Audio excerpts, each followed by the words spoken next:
Have you ever felt a silence so profound it almost hummed with meaning? A silence not born of emptiness or despair, but of something ancient awakening deep within. Today more than ever, women are being led to believe that when the body grows quiet, it is a sign of failure, a void, a lack of emotion, or worse, a disconnection from life. But what if that silence is not a void to be feared, but a space where something sacred begins to stir? But if, contrary to what we've been told, that quietness is the soul's first whisper, soft, persistent, and undeniable. When a woman, either by conscious choice or by some deeper instinct, steps away from the exhausting games of desire and the shallow cages of fleeting affection, something profound begins to rise from within her. This stillness is not absence, it is pure presence. Not emptiness, but vast expansion. Carl Jung believed that every suppressed energy will eventually find a new pathway to express itself. And so, when the body no longer seeks to be distracted by temporary pleasures, the soul is finally given the space it needs to speak. Have you ever paused to wonder why, after periods of abstinence or solitude, so many women describe an unexpected spiritual reawakening? Why their dreams grow more vivid, their senses more alert, and their intuition almost prophetic? This isn't coincidence, it's a quiet revolution. The body, untouched from the outside, begins a sacred turning inward, and in that silent, long neglected space, a woman uncovers fragments of herself that she never knew existed, pieces never seen by others, perhaps not even by herself. And no, this awakening is not solely about celibacy, it's about transformation. About energy, shifting from outward seeking to inward cultivation. In a society obsessed with constant validation, especially sexual validation, the woman who retreats is seen as a mystery. Why? Because she becomes unpredictable. She is no longer dependent on external affirmation. She becomes untouchable. And most threatening of all, she begins to see. She sees through the repetitive emotional loops, the masks of relationships that bind more than they liberate. She sees through the scripts she's been given since childhood, scripts that told her how to love, how to behave, how to please. This is what Jung referred to as meeting the shadow, that deep, defining moment when a woman stops chasing acceptance and instead begins to choose. She no longer loves just to be loved. She loves herself with such raw intensity that anything shallow or superficial cannot survive in her presence. There is a certain silence that should never be mistaken for emptiness. It is a sacred silence, a temple. When the body slows, when it no longer rushes toward touch or connection, it is often because the soul is on the verge of igniting something powerful, something that will unsettle everything that came before. A woman who lives without sex or relationships is not broken. She may be more awake, more alive than she has ever been. What others perceive as lack is, in truth, an overflow of internal presence. What appears to be loneliness is actually an intimate communion with something no earthly passion can replicate. It is within this sacred solitude that the archetype of the wild woman begins to stir. She is the one who reconnects with ancient instincts, with deep ancestral knowing.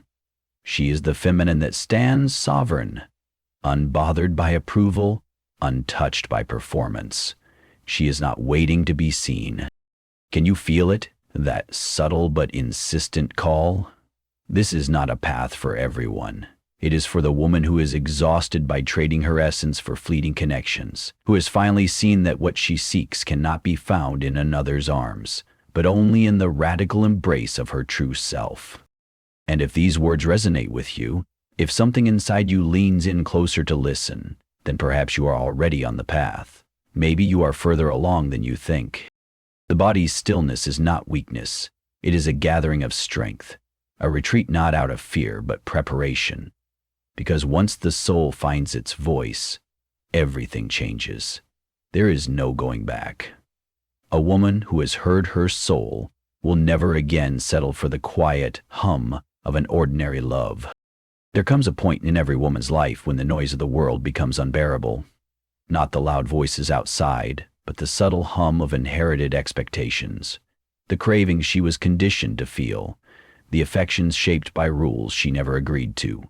And it is in that place of near invisible exhaustion, the kind no one else may see, where the real journey begins.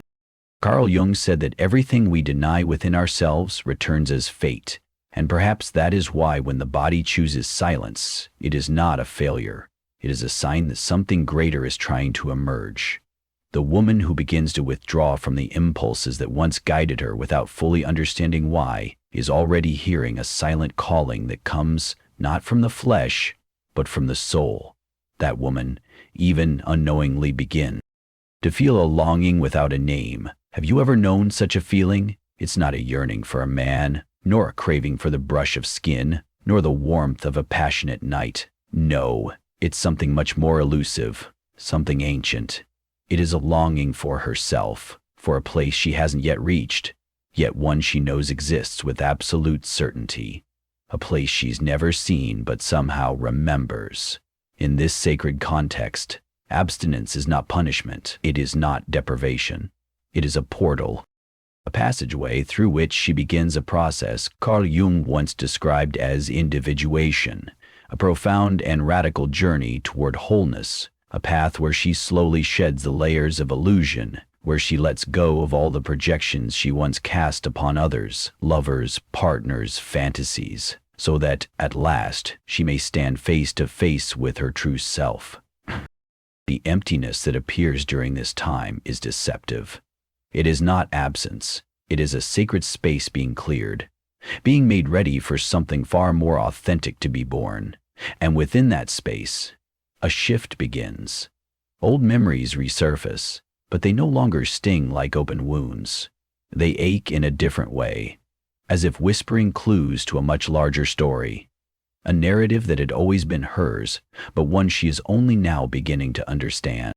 Those relationships that faded, those nights that ended in tears, the emotional loops she couldn't explain, they all begin to make sense now, illuminated under a gentler, wiser light. Because the woman who dares to embrace silence is not giving up on life.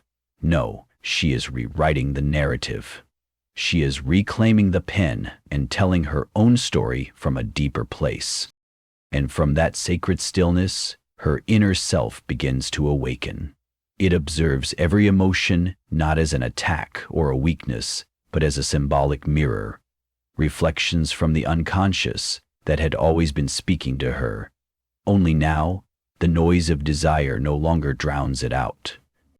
At times, something miraculous happens. She no longer craves applause. She no longer needs others to tell her she's desirable. Her worth is no longer tied to the gaze of others, nor measured by how much her body is wanted. Instead, her value now lies in how deeply she can remain present with her own soul, in stillness, in silence. And in that powerful silence, something almost mystical begins to stir. A force is born, the force of a woman who no longer needs to be chosen. This woman becomes dangerous, not in a way that harms, but in a way that unsettles the world around her. Why? Because she has stopped begging for love. She has stopped chasing. And the world, used to women living in halves, does not know how to handle one who has become whole.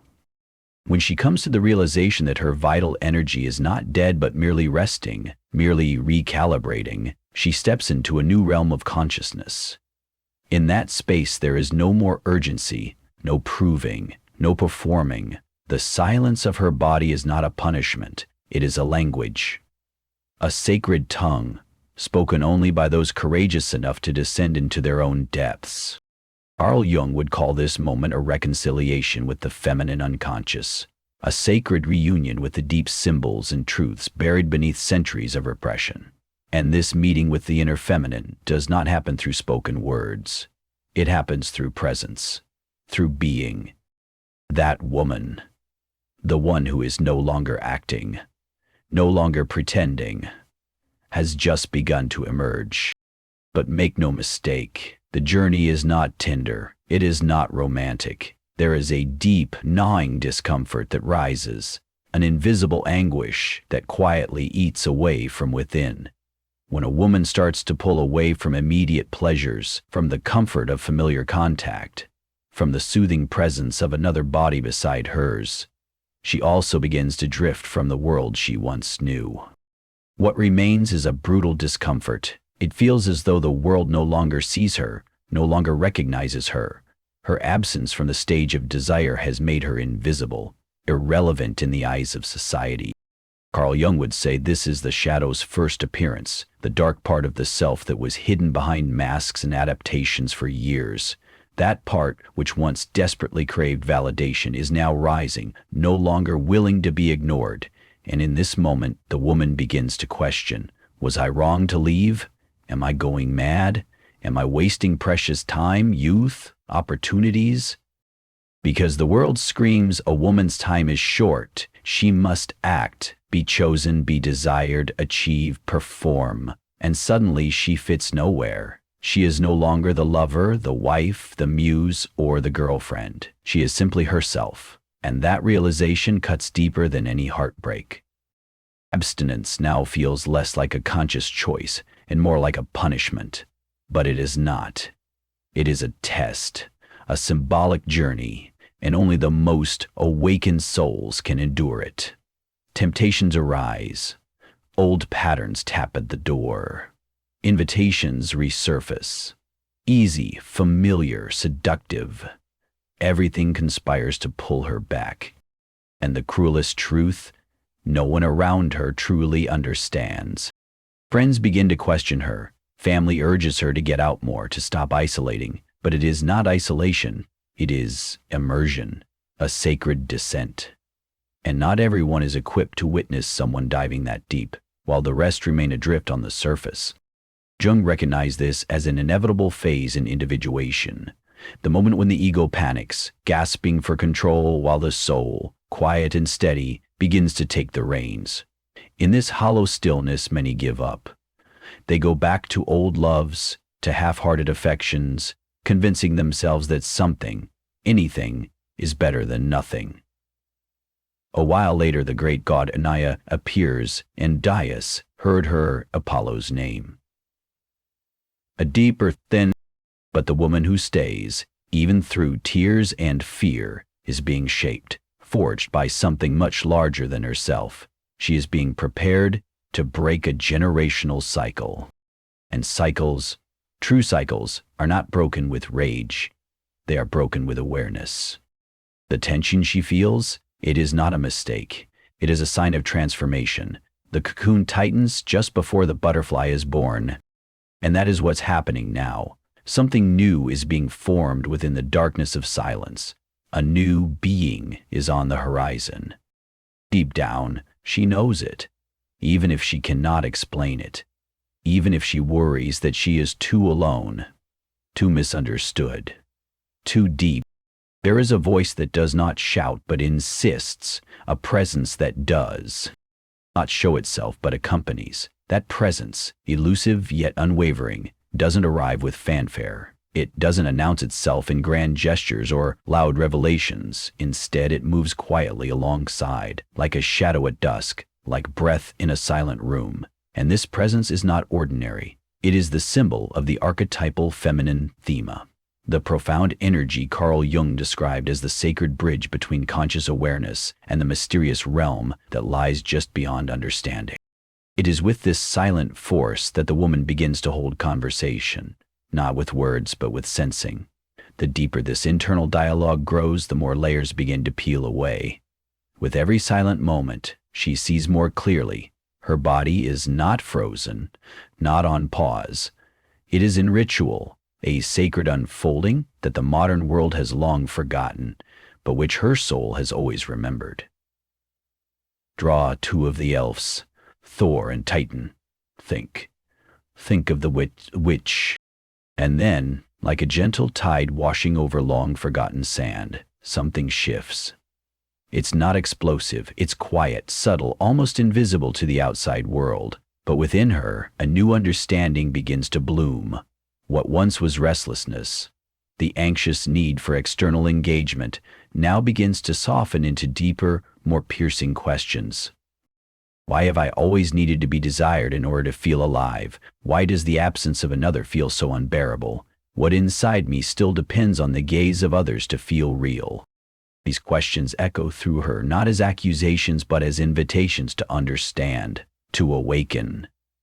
Because the woman who chooses silence is not retreating from life. She is stepping into the power to rewrite her story, not from the lens of who others want her to be, but from the deepest truth of who she actually is. Her inner self now watches her emotions like a curious observer. Each feeling becomes a mirror, symbolic, rich with meaning, reflecting truths from an unconscious mind that had always been there, patiently speaking in symbols and nudges. But the relentless noise of desire had drowned it out, until now. Bit by bit, she uncovers something liberating. She no longer craves applause. She no longer needs proof that she is wanted. Her value does not rest in how much her body is admired. Her worth is now rooted in something unshakable. Her ability to hold her own presence in silence, to feel her soul and not flinch. And from that stillness, a nearly mystical force takes form, the force of a woman who no longer waits to be chosen. It is here that the world begins to tremble. Because what does society do with a woman who no longer asks for love, no longer begs to be seen, no longer dances for approval? She becomes whole, and therefore a threat to everything that still lives in pieces.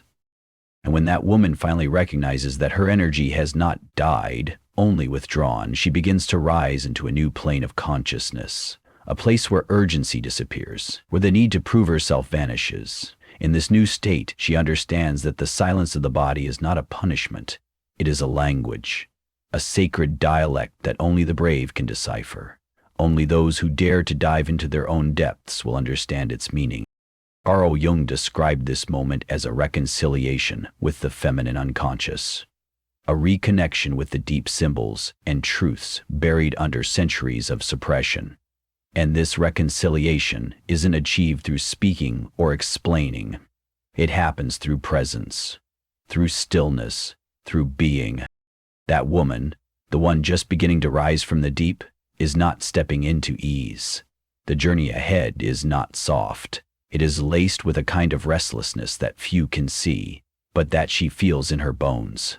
It gnaws from the inside, quietly, because when a woman begins to distance herself from immediate gratification, from the habitual comfort of another body beside her, she also steps away from everything that once made her feel she belonged. What remains in the beginning is not peace, but a brutal discomfort, a haunting sense that the world no longer sees her, as though her absence from the stage of desire has made her invisible. Jung would say, this is the first encounter with the shadow, that long repressed side of herself, once hidden beneath layers of pleasing and adapting, now rising up, no longer willing to perform. And in that moment, she begins to question everything. Was it a mistake to step away? Am I losing my mind? Am I wasting my youth, my time, my life? Because society screams relentlessly, a woman's time is short. She must be in motion, accomplishing, being desired, fulfilling roles, and all at once she fits nowhere. She is not a lover, not a wife, not a muse, not a fiancée. She is only herself, and that hurts more deeply than any rejection. Abstinence begins to feel less like empowerment and more like punishment, but it is not. It is a trial, a sacred test, a symbolic journey that only souls prepared by inner fire can walk. Then come the trials. Old patterns come knocking, easy invitations, tempting comfort, familiar roads. All of it seems like a grand setup to test her will. And the most painful part? No one around her truly understands. Friends wonder aloud, family offers gentle advice. Go out more. Don't isolate. But it isn't isolation. It is immersion, a plunge into something ancient and sacred. And not everyone is ready to witness someone diving deep while the rest drift on the surface. To witness someone diving deep while the rest of the world skims the surface, this is not a common sight. It's unsettling, even uncomfortable for those who remain on the shore of their own lives. And yet, Carl Jung saw this moment, the descent into the inner world, as an inevitable phase of individuation. It's the very point at which the ego panics, realizing its grip is slipping, and the soul begins, gently but firmly, to take the reins. It is in this quiet, almost unbearable despair that many turn back. They return to old patterns, familiar comforts. They settle for lukewarm love, mistaking the temporary warmth for safety. They whisper to themselves that something is better than nothing. But the woman who does not give up, the one who holds steady through her doubts, through her tears, is being carved, sculpted by something far greater than herself. She is being called, summoned even, to break the cycle. And cycles, especially the ones rooted in emotional survival, are not shattered by force. They dissolve through awareness. The tension pressing on her chest, the unease in her bones, these are not signs of failure. They are the pangs of transition. Like the cocoon that tightens before the butterfly breaks free, her spirit is preparing to emerge in a form the world has never seen. And that is what is happening beneath the surface. A new being is taking shape in the sacred darkness of silence. She knows it. Deep down, even when she can't explain it. Even when fear whispers that she is too alone, too misunderstood, too intense, something in her insists. There is a voice that doesn't shout, but whispers with unwavering persistence. There is a presence that does not show itself, but always, always accompanies. And that presence is the symbol of the archetypal feminine, the anima, as Jung called it, a sacred energy that serves as the bridge between the known and the mysterious, between the conscious mind and the soul's silent language. It is with this ancient presence that the woman begins her true conversation. The deeper she allows that dialogue, the more she begins to understand. Her body is not in waiting, it is in ritual, a sacred ritual. Forgotten by the modern world, yes, but one her soul has always known how to follow. And then, gently, the atmosphere around her shifts. Something begins to move, not with noise, but with subtlety. A new kind of awareness starts to bloom. What was once restlessness now takes shape, organizing itself into profound questions. Why have I always needed to feel desired in order to feel alive? Why does the absence of another feel so heavy? What inside me still craves the gaze of another to feel like I exist? But the woman who has been transformed no longer accepts relationships as distractions. She no longer uses affection as a numbing agent. She no longer trades connection for company. Even if that choice leads her to long nights wrapped in silence, she does not fear them, because now she understands. Her body is not in abstinence. It is in protection, holding space for something born not from need, but from soul. And the transformation completes itself when she realizes she no longer needs to be chased, chosen, or desired. She is not the object, she is the center, the fire, the illuminating force. And when that inner light shines, those who cannot stand its intensity will naturally drift away. But she does not mourn their absence, because those who arrive afterward will not dare approach her halfway. The woman who has walked through silence no longer fits into dim spaces. She is not available for ordinary relationships, because she herself has become extraordinary. And when the body falls silent, it is not resignation, it is the soul choosing. And once the soul is awakened, it never chooses what once hurt it. She no longer returns to what drained her. She rises not as someone who is merely returning to life, but as someone who has become life itself. Now, every step she takes is deliberate, every decision weighed not from fear of loneliness, but by the worth of her own presence. The body that once whispered in silence now pulses with a new frequency, subtler, richer, deeper. There is no more hurry to fill an emptiness, no need to shrink to fit into tight emotional corners. Carl Jung once said, "What we deny submits us, what we integrate transforms us." And this woman, this sovereign being, has integrated her absences. She has made peace with what was missing. She turns silence into sanctuary, into sacred ground. But there's a detail few notice. She is not waiting for someone to arrive and save her, because the woman who has crossed through her own darkness no longer needs saving. She became her own rescue, and that self-rescue has rewritten the laws of her life. She can love, yes, but her love no longer comes from need. It flows from abundance. And when that love finally arrives, should it come, it will not complete her. It will accompany her. This is our commitment, because her soul is already whole. And in this new wholeness, something far more powerful is awakened. A calling, a mission, a clarity that goes beyond the personal. She sees now that her journey wasn't just hers alone. It was symbolic. Her silenced body speaks on behalf of countless other women, those who were taught to depend, to distract themselves, to dim their light for the comfort of others. And now she feels the impulse to become a beacon, not to lead the way, but to light the fire. Because only one who has found herself in the dark can teach others not to fear it. Only she who has sat in silence with her soul, who has listened to the quiet echo of her own being in the absence of external validation, is able to guide others through that same sacred night. Carl Jung called this moment the manifestation of the self, the profound turning point when the soul no longer craves to be accepted by others, but instead longs to be fully expressed. Everything she lost along the way, those past loves, the fragile versions of herself, the relationships where she had to shrink to be accepted, no longer stings in the same way. They used to feel like wounds. Now they feel like emancipation. Each loss is a liberation. Each absence feels like an answered prayer.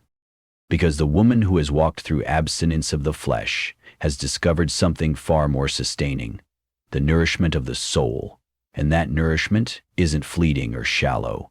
It feeds her from within, satisfying her in a way that no external praise or affection ever could. Now she knows.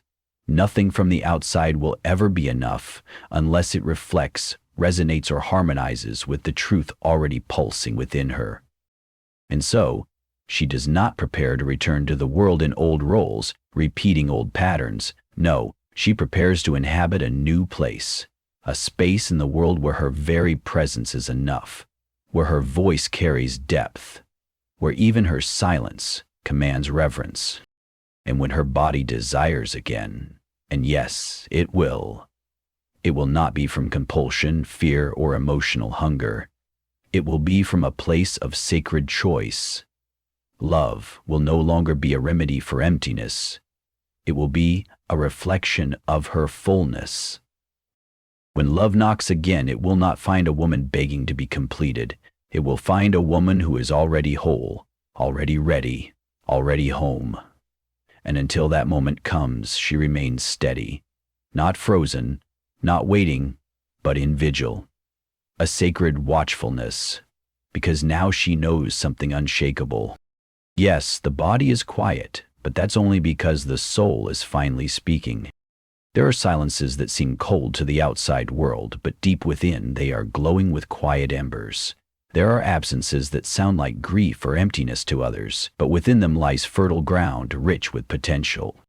And there are women, brave, deep, ancient in their wisdom, who when they withdraw from the world, do not extinguish.